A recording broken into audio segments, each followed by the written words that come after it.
Today I'm going to discuss Lecture 30 about opportunities and challenges to team building.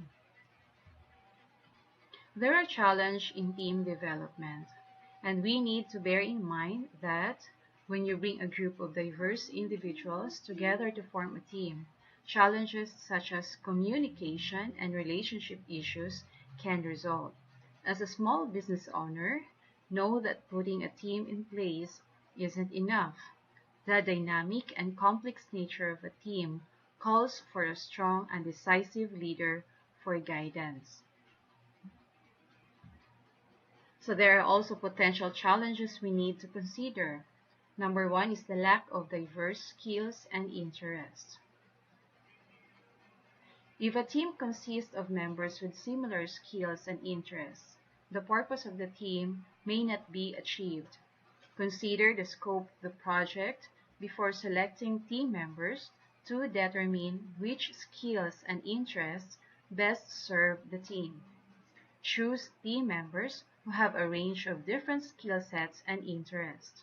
A major problem in teams is some members contributing significantly more than others, so balance is important.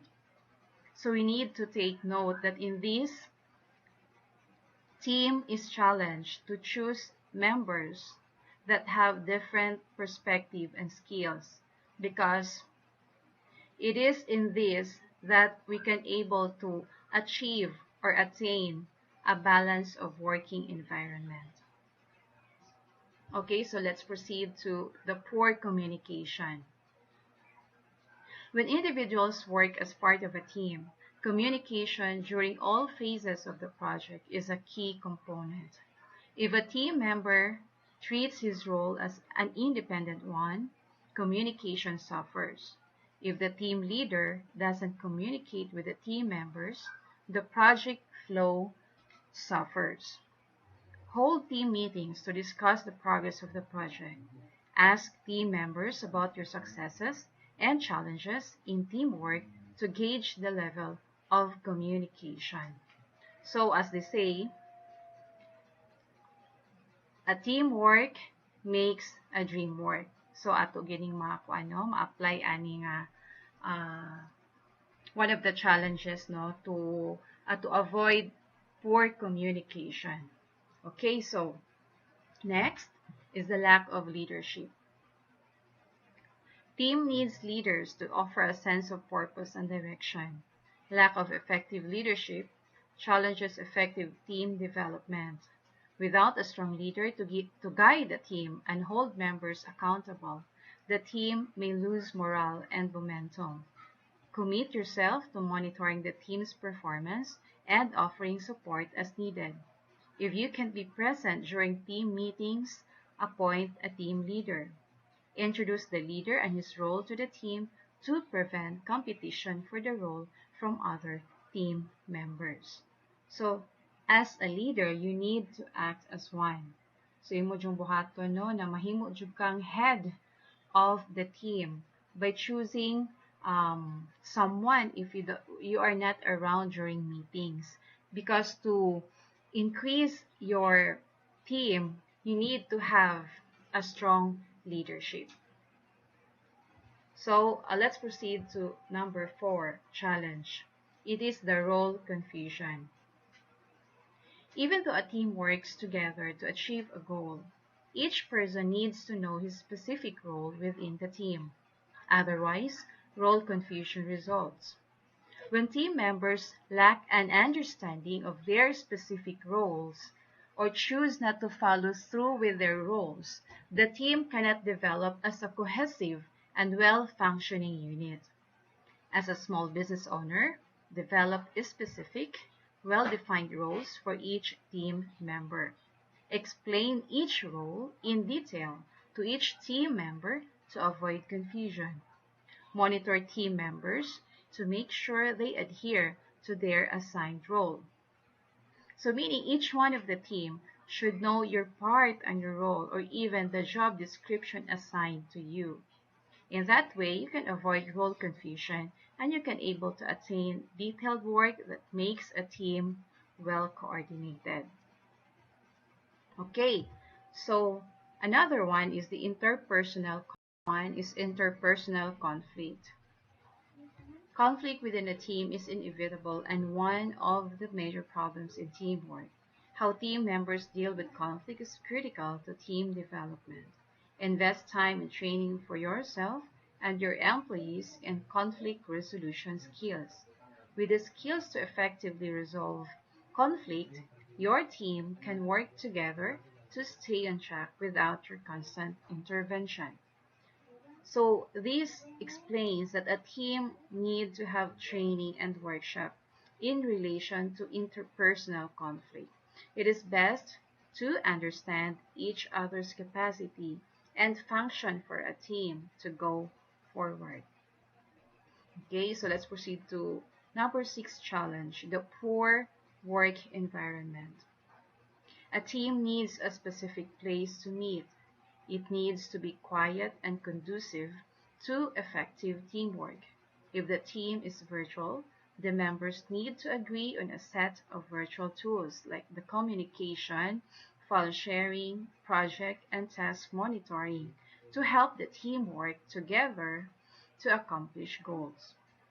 Not having a designated place or online management tools as part of team development can hinder progress. So it means that it is important to choose a right working environment, an environment that could able to increase the learning and effectivity to accomplish goals. So uh, we also have here the team diversity. Team diversity also has a vital role in team building, and it explains that the word diversity is very commonly used today, but the importance of diversity and building diverse teams can sometimes get lost in the normal processes of doing business. Also, there's the so-called decision making and problem solving. It is so much more dynamic and successful when performed in a diverse team environment. Much like the benefits of conflict, diversity can bring forward opposing points of view and different perspectives and information that might not have been considered if the team were more homogeneous. Diverse teams are thus made smarter by bringing together an array of information, sources, and experiences for decision making. The research on diversity indicates that diverse teams excel at decision making and problem solving because they tend to focus more on facts. So there's a so-called the multicultural teams.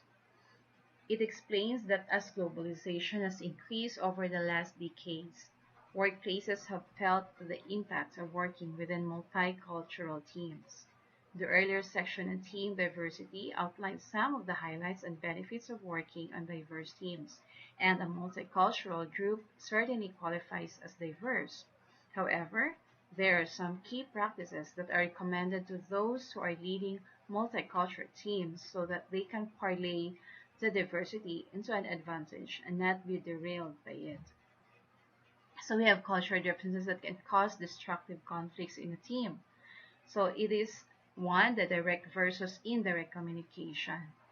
This difference can cause conflict because, at the extreme, the direct style may be considered offensive by some, while the indirect style may be perceived as unproductive and passive-aggressive in team interactions. The second difference that multicultural teams may face is trouble with accents and fluency.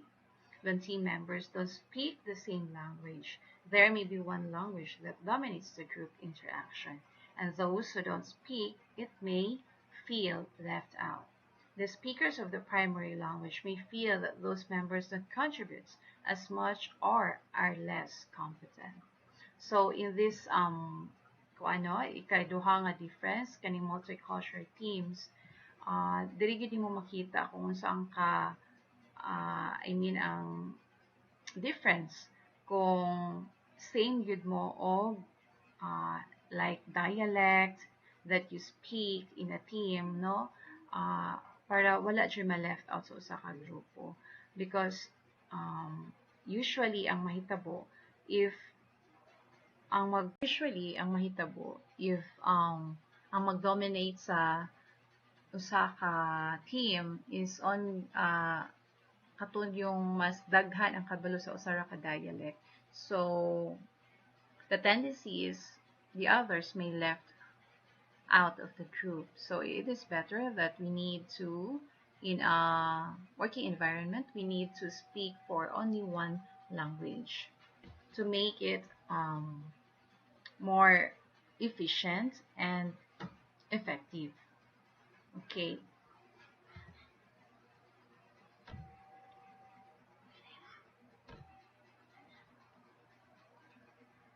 So these cultural differences are good examples of how everyday team activities, the decision making, communication, interaction among team members may become points of contention for a multicultural team if there isn't adequate understanding of everyone's culture.